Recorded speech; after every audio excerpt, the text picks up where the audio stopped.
4.4 গ্রাম CO2 কে carbon মনোক্সাইডে পরিণত করতে কি পরিমাণ কার্বনের প্রয়োজন হবে। তাহলে আমরা এখানে বিক্রিয়াটা করে নেব যে CO2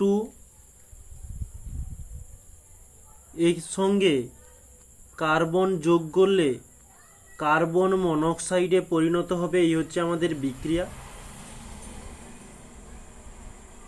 আমরা এই কার্বন মনোক্সাইডের সামনে আমরা ব্যালেন্স করবার জন্য 2 দিলাম, কারণ এদিকে দেখতে পাচ্ছ 1C দুটো C হয়ে গেল, কিন্তু এদিকে একটা C ছিল, 2 দেওয়ার ফলে দুটো C হয়েছে। অক্সিজেন দুটো ছিল, এখানে COর সামনে 2 দিতে অক্সিজেনও হয়ে গেল দুটো। এই হয়ে গেল আমাদের ব্যালেন্স। এখন আমাদের যে কাজটি রয়েছে CO2 এবং এদিকের C নিয়ে কাজ। তাহলে CO2র ভরটা নির্ণয় করব। কার্বনের হয়ে থাকে 12 প্লাস অক্সিজেনের হয়ে থাকে 16, দুটি অক্সিজেন রয়েছে তাই 2 দিয়ে গুণ করলাম। তাহলে 12 প্লাস 16 2 32, আর 12 প্লাস 32 করলে আমরা পেয়ে যাব 44 গ্রাম। এদিকের কার্বন হয়ে থাকে 12 গ্রাম।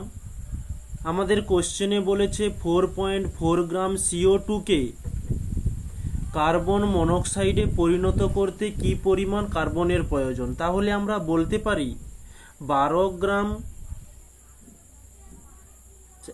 যে 44 গ্রাম CO2 কে CO তে পরিণত করতে, মানে কার্বন মনোক্সাইডে পরিণত করতে 12 গ্রাম কার্বনের প্রয়োজন হয়। তাহলে 4.4 গ্রাম CO2 কে কার্বন মনোক্সাইডে পরিণত করতে কতটা কার্বনের প্রয়োজন হবে।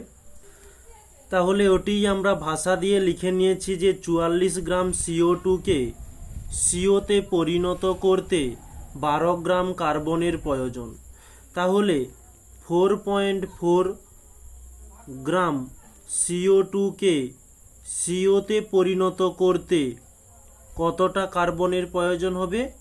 12/44 ইন্টু 4.4, পয়েন্ট উঠে গেলে নিচে 10 আসবে, এদিকের 4 এদিকের 4 কেটে গেল, তাহলে থাকছে 12/2, আর এটি অ্যান্সার হয়ে যাবে 1.2 গ্রাম কার্বন